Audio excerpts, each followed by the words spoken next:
welcome you to BeMoreNews.com, the news before the news, where we uncover the truth.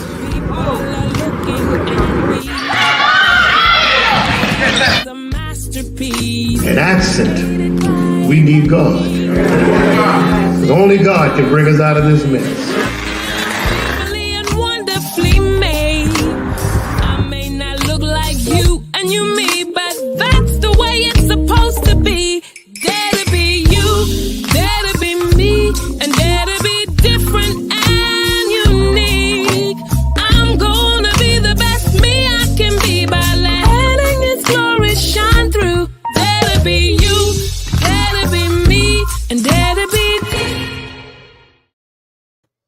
Good morning and welcome to the show. My name's Doni Glover.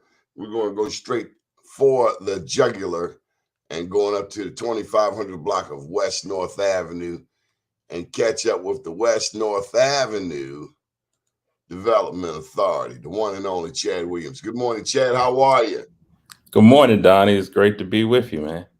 Good. Now, Chad, they tell me that you're all the way from, what state is that? Are you all the way from the District of Columbia? Yes, sir. Born and raised. Grew Now, I up want in you to Anacostia. Anacostia, so you from Southeast? Yes, sir. Oh, well, we've done some awards over there in what's the Benning Park. Oh, yeah. I grew up in Anacostia in the Marshall Heights area in Berry Farms Public Housing, which is in the Anacostia, then East Capitol Dwellings, which is like in Ward 7, Benning Park area, right there near Benning Road. So that's Marion Barry country. Oh, always. Okay, so look, I saw the recreation centers that you got over there in Southeast, right there in Benning Park. Your recreation center is a football field with lights. Well, they've done some modernization and new transformations in the city, and I think it's wonderful for the children that have these wonderful amenities. Anyway, you are with the West North Avenue Development Authority. How did that come about, Chad? So the West North Avenue Development Authority was established by the Maryland General Assembly, and it was charged with developing a comprehensive revitalization plan for the West North Avenue corridor. How I got here, obviously, I was recruited for the position. I'm excited to be here in Baltimore, to be a citizen, an advocate, a contributor, a neighbor to the West Baltimore community, so that I can improve the quality of life along the West North Avenue corridor and the neighborhoods that it affects. Coppin State, what's Coppin's role in this redevelopment? So Coppin State, like Micah, is an anchor institution established through the legislation. And the president of Coppin State, by legislation, Dr. Anthony Jenkins, serves as the chair of the West North Avenue membership, i.e. the board of directors. And this is the first time that I know of where Coppin and Micah, are so prominently involved in the same project. Mm-hmm.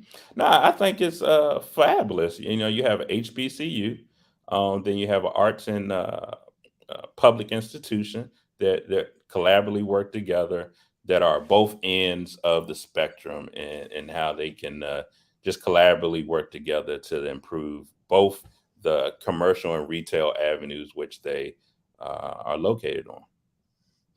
So, we're dealing with some challenges here in the city of Baltimore, Chad. Have you come across any yet? Well, there's always challenges. There's challenges throughout the country. Baltimore to me is a jewel, is a charmed city. So I don't look at anything that people look at as challenges. I look at opportunities for growth and prosperity. So people's challenges may be their own personal perspective. But for me, I look at opportunities to excel. Well, what I'm getting to, Chad, is historically, folks know that you have East Baltimore and West Baltimore, Mm-hmm. which is considered, let's call it a black butterfly, like wings to a butterfly. Yeah, there's a book like that. Well, this guy, he heard some stuff that the locals had been talking about for 120 years. I'm going back to when we had Mayor J. Barry Mahul. Mm. This was 1907. I just shared it on WEAA last night. And this mayor, J. Barry Mahul, he's come to be known as the father of segregation. Mm-hmm. So, yeah, you got Micah down on one end, Coppin up on the other end. But all things are not equal. Mm-hmm.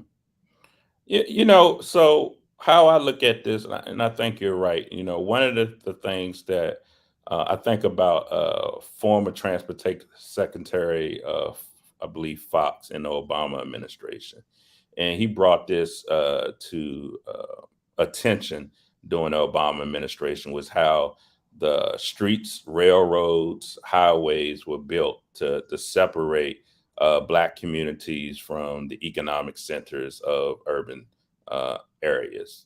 Particularly, we can look at Baltimore, for example. One of the things I've learned is the history of the bus system, and how the bus system only went north and south primarily, and it didn't, allow communities to go east and west, and so that they could have those economic opportunities and availability for jobs. We also have to look at how we, as not just a city, but as a country, have disenfranchised primarily African American communities in funding.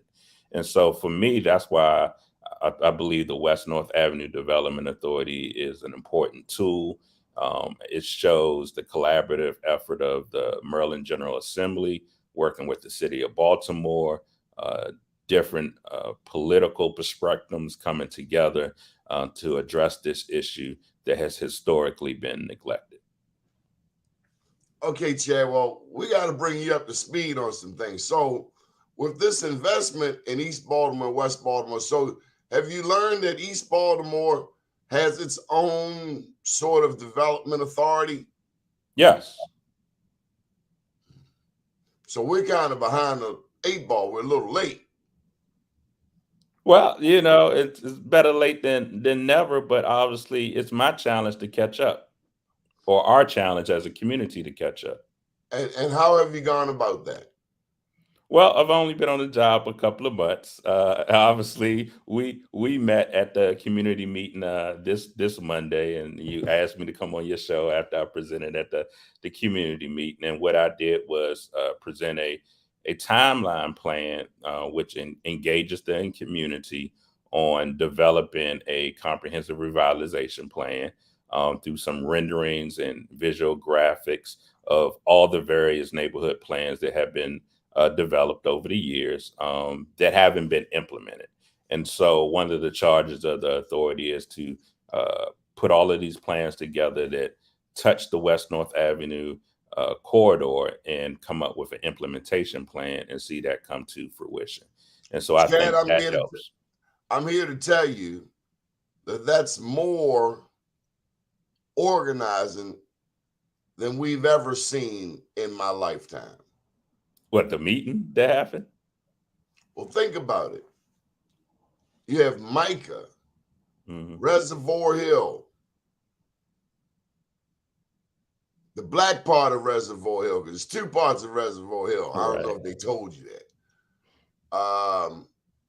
Druid Heights, Upton, Greater Mondawmin.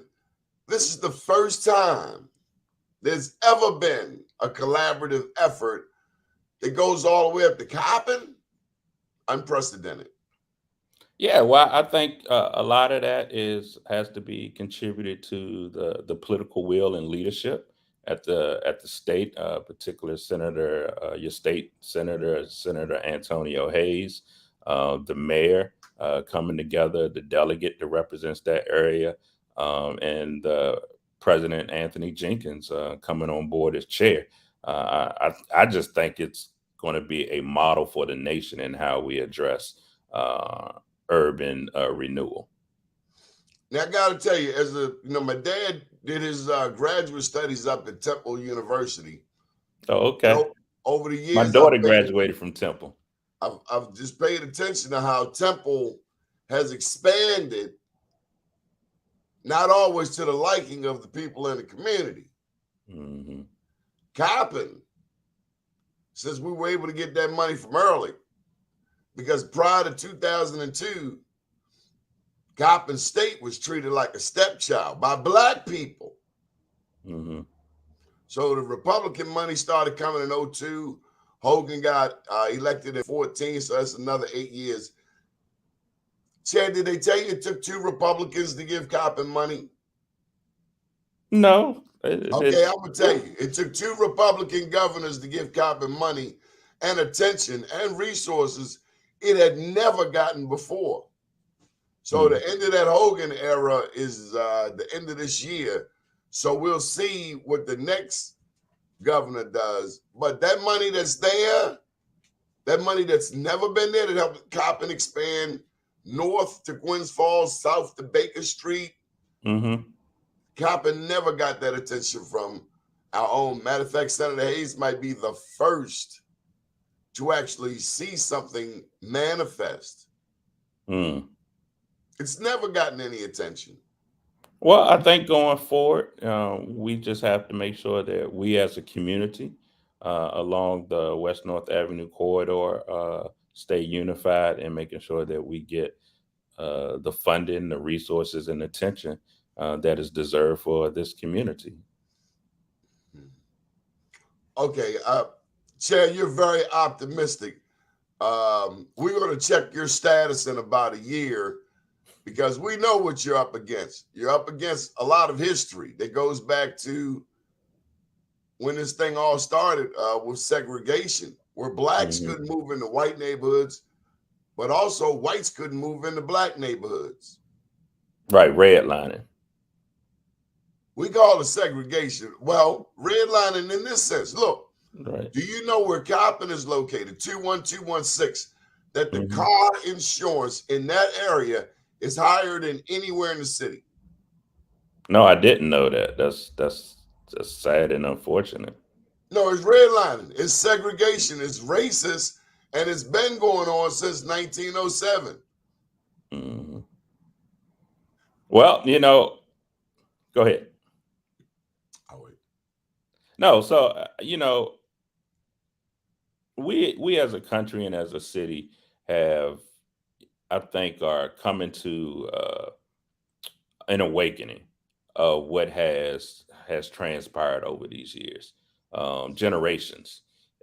One of the things that I think that will be important in the creation of this West North Avenue Development Authority is to address that.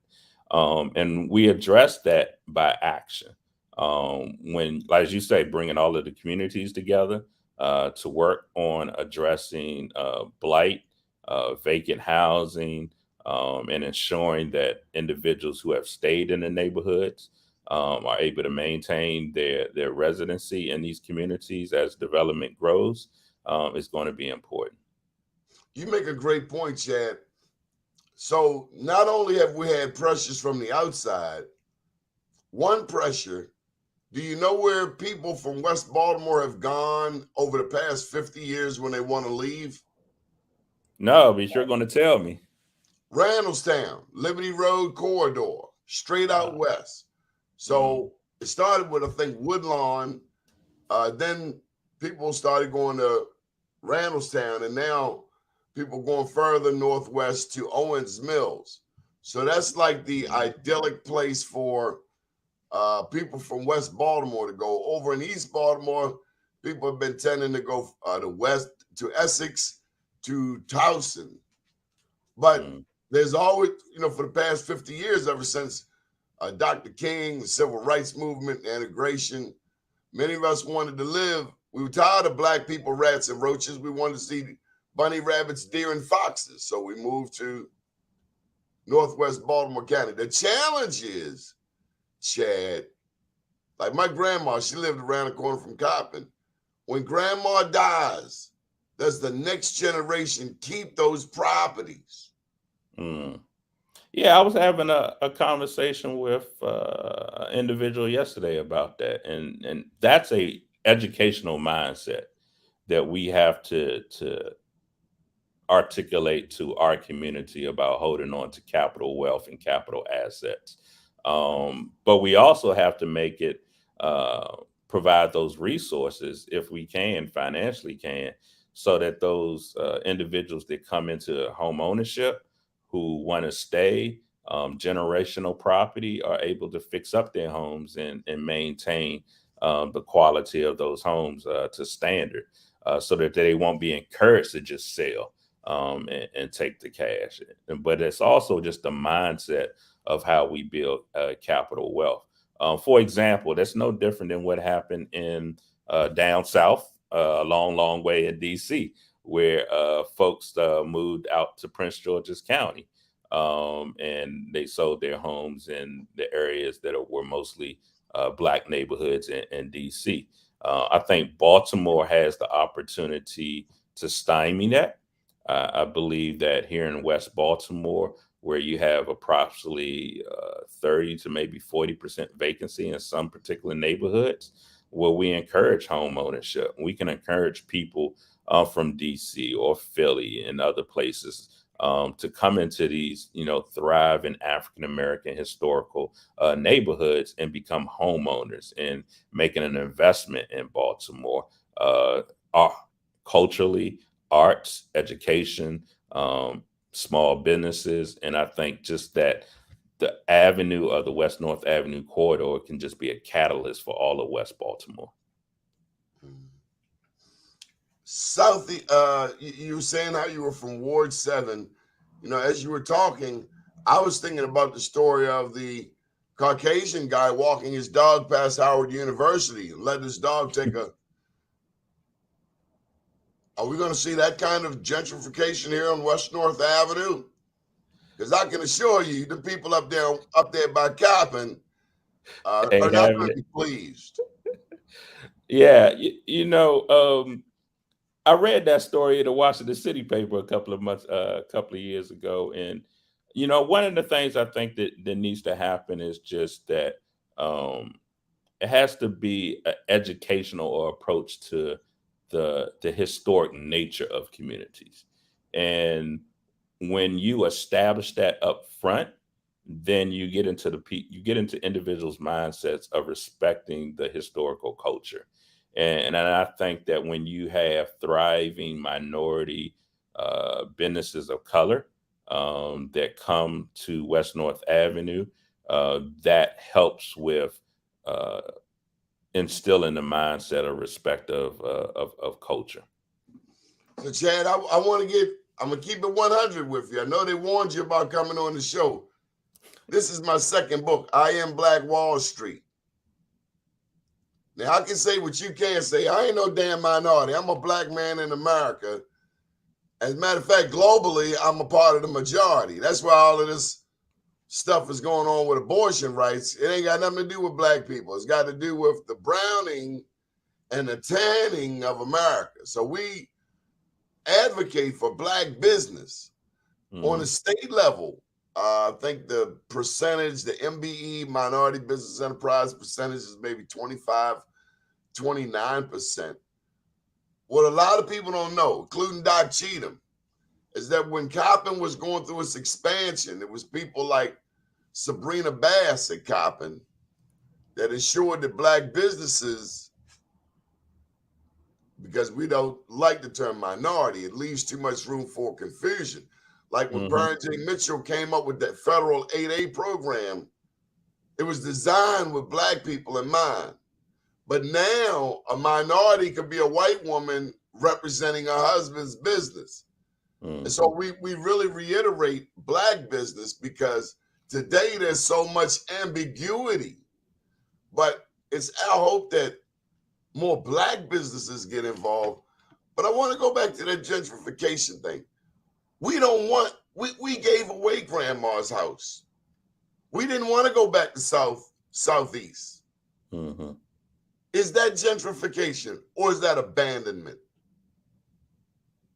It could be a choice, but we have to provide the tools and the resources so individuals can make better choices. For example, one of the things that I think that uh, we as a city in DC could have did better when we targeted particular empowerment kind of zones or enterprise zones is have a restriction on the rise of property taxes.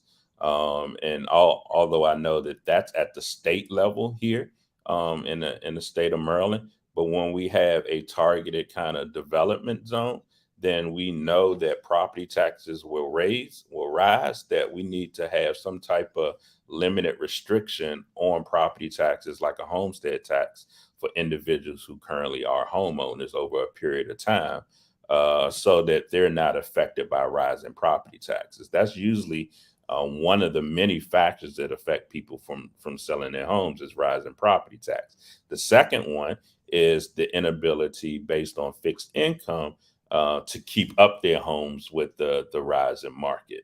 And so that's important. And then third, it comes to housing counseling and financial literacy. And so when you have organizations like Neighborhood Housing Services of Baltimore or Home Free USA that's actually working in the Baltimore area, which is the largest Black owned housing counseling agency in the country, which many people don't know, providing financial literacy and housing counseling. I think those three components are important. How do we keep the community engaged? How do we get Coppin to be more involved in the community, out and about, I think all Coppin around? is I think Coppin is taking that approach. Number one, the chair of the authority is the president of Coppin State. That's a choice. Um, I believe that the foundation and endowment efforts that Coppin State are excelling are important. And I think just the engagement of the West North Avenue Development Authority being a representation of Coppin and Micah's extension into the community will be important. Any final thoughts? We have to bring you back for some more. Today's unfortunately a sad day. Joe Mans. We've been giving Mm. away these Black Wall Street Awards since 2002, and the man who we named it after, Joe Mans, he went on to glory. His homegoing services today. We've given away maybe 1,700 of these actually 1,900 of these Black Wall Street Awards up and down the East Coast. We've done a couple of ceremonies up at Coppin, thanks to Hyacinth Ezeka. I think it's Dr. Marjorie Holmes. So it's a bittersweet day, but nonetheless, how can people get involved? So once our website will be up soon. The acronyms for the website are it's W West North Avenue Development Authority, WNADA.org. People can reach me at Chad at WNADA.org. But when the website is up, they can sign up, be on our news alerts. We'll be providing information. We also will be having regular recurring community engagement partner meetings like the one you attended this past Monday. Those will happen every other few months. The next one will be in July, and we're targeting that at the same time to be the first Monday of the month of the full week. And so that will be a way for individuals to be engaged. And then I'm always consistently going out and when invited and speaking to neighborhood associations. I spoke to Druid Heights Community Development Corporation when they had their meeting. I'll soon be speaking to Coppin Heights and others when invited, and hopefully have that opportunity to be not just the executive director of the West North Avenue Development Authority, but be your neighbor, be your champion, be your advocate for transforming the quality of life of improvement here along the corridor. Well, I Um, want you to be patient.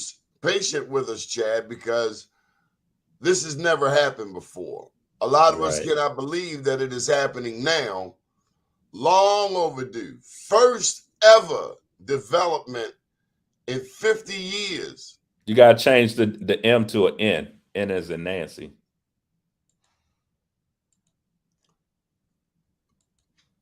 First development in years in this part of town. And it doesn't typically happen. And I can tell you they won't tell you up front, but there are people that can't believe that this is finally happening in West Baltimore, especially since Freddie Gray. You know, Freddie Gray was just 7 years ago. Nothing has happened except the renovated police station where the incident kind of spewed out of, and then Wiley Funeral Home. Mayor Stephanie Rawlins Blake hooked up Al Wiley, and so that's the only thing that this swath of West Baltimore has seen in 7 years is a police station and a funeral home. Because we have a lot of people who are leaders in politics and academia, but they ain't got 5 minutes of common sense. Now, on the contrary, the long-term president of Coppin, Dr. Calvin Burnett, and I hope you do get to meet him. He is still around, but he would walk. Here's a true story. Dr. Burnett will walk from Coppin in the 2500 block of West North Avenue down to the harbor and back every day. That is the foundation of this that you have inherited. That's the legacy. Now, there weren't many like him, professor or otherwise, but that's the type of visionary that the community is used to at Coppin. And since him, my God, man, it's like, I don't know, it's like your mom not having a husband for 20 years. It's like, wow, a different person.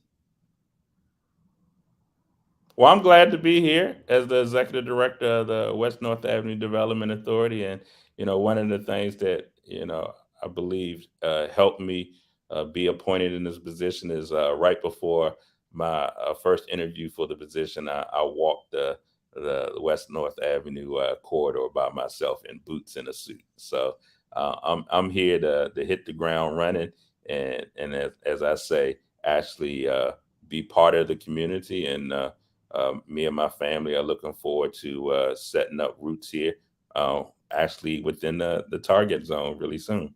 You're going to live in the footprint. Yes, I am going to live in a footprint. I made that commitment. For example, when I was running the housing authority in Las Vegas, I lived only a few blocks from the largest public housing complex. So I'm a person who likes to be engaged in the community because I grew up in and around public housing in DC. I just have I believe personally, I have a better empathy and appreciation for the challenges that need to be met. So you probably know Ron Busby because Vegas has a black chamber. They don't call it the Vegas Black Chamber. No, they call it. It's not Ron Busby. He's not there. No, he's the national president. But I interviewed the president in Las Vegas. Whatever the name. Yeah, the guy who's the president. I can't remember his name right now. But then you probably know Lawrence Weekly. Commissioner Lawrence Weekly, who has a black radio show out there. He used to be the county commissioner. Well, what I was really getting to was Ron. So Ron was recently in Baltimore. Oh, okay. He came to, now you know what? I kind of told a story. No, I didn't.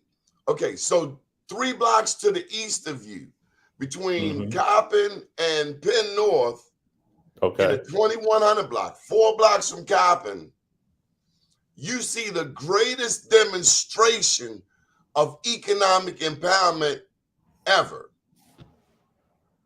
You see a black-owned manufacturing company called the Imad Center, and Ron Busby, he came in with like the Secretary of Labor to tour that facility, which used to be a warehouse, and before that it was a pen candy company.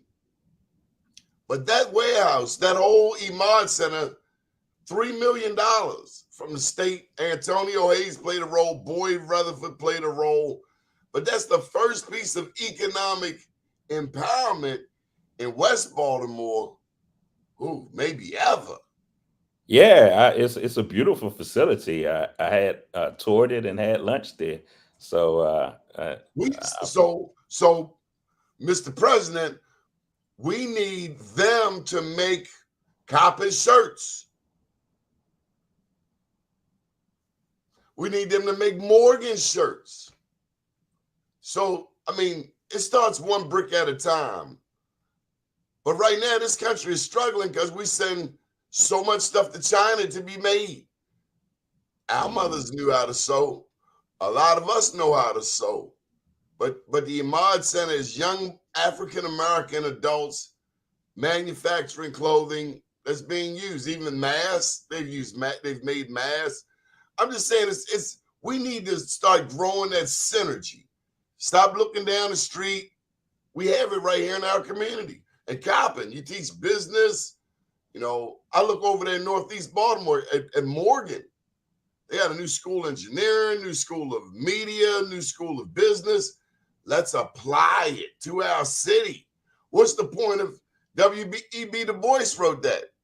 Right. What's the use of all of this knowledge? You ain't gonna bring it home, make no money. Right. Well, there's the Walbrook Mills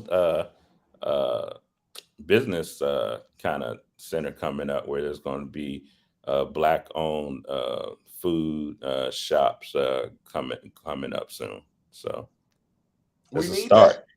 We need that. And I just got to tell you, I thank God for the Republicans when it comes to Coppin State. So, we're glad when people invest in our community, but it's so darn ironic that the people we vote for are second. I don't like that. I like equity. Well, I hope I can bring equity through the development authority. We're going to make them bring it to you. See, you the stick-up man. We're going to chase them to you. We're going to do the old 1-2. Like, we're going to chase them down that way, and you're already waiting for them because they better not come back this way and not have that money for you. See, the squeaky wheel get the oil. Well, I appreciate your community support. Oh, yeah, always. Chad, thank you for taking time out to meet with us. Again, it's a very special day. Our man, Joe Mans, got his wings today. We celebrate with these awards. Let me just tell you, we celebrate Black entrepreneurs and professionals, as well as the people who support them regardless of race. Actually, this one was for Ron Collins. He's an English professor at Coppin State. He left before he was able to get his award. But we love seeing, it's one thing to go to school. Dr. Carter G. Woodson said that. It's one thing to go to school and get the academics. It's another thing to bring home those talents and multiply them in our own community, because nobody's going to fix our community for us but us. And so you have a heavy responsibility, Chad. Well, I believe I'm just humbled to be here, and I hope that I can meet the community's expectations. Yes, sir. Chad, thank you for taking time out to meet with us again. Have a beautiful day. All right, you too, brother. Bye. Yes, sir.